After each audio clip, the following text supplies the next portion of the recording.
All right, let's get right into it. We hear all the time about this so-called loneliness epidemic, right? But what happens when you've recently, cut some people off, and instead of feeling lonely, you actually feel peaceful? If that's you, then this is for you. We're going to break down the psychology behind why choosing to be alone isn't just okay. It can be an act of profound courage and self-preservation. Does that hit home?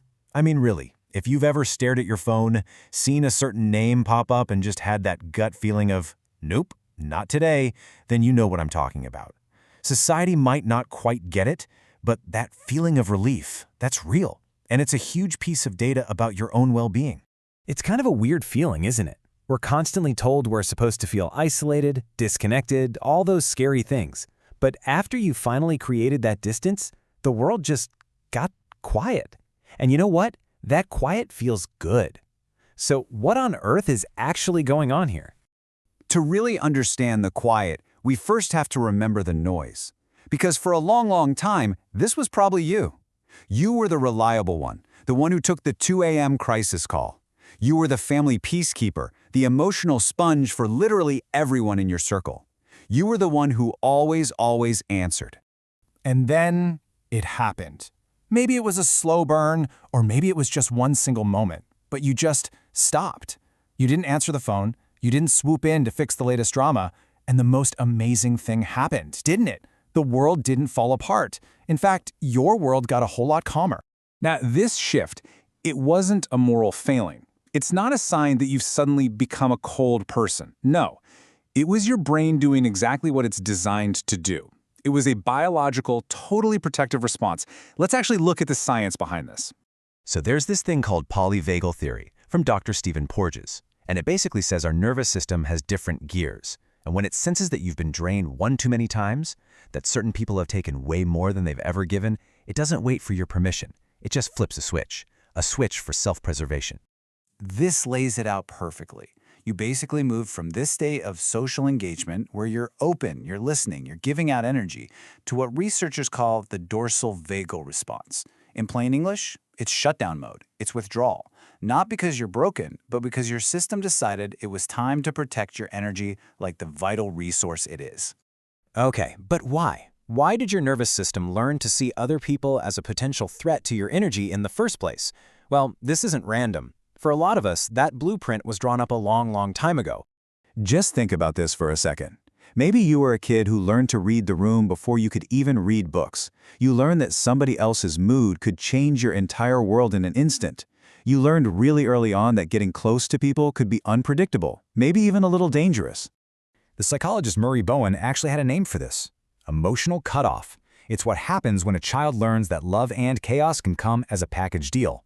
So what do? You adapt. You learn that the safest place to be is often by yourself. This isn't a character flaw, it's a survival blueprint that your younger self brilliantly drew to keep you safe.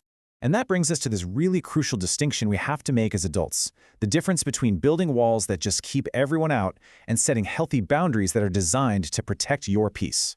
And look, the stakes here are really high.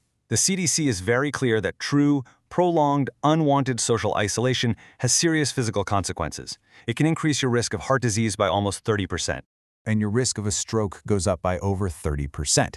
But, and this is a huge but, here's the distinction they don't always make. Being surrounded by the wrong people can be just as damaging.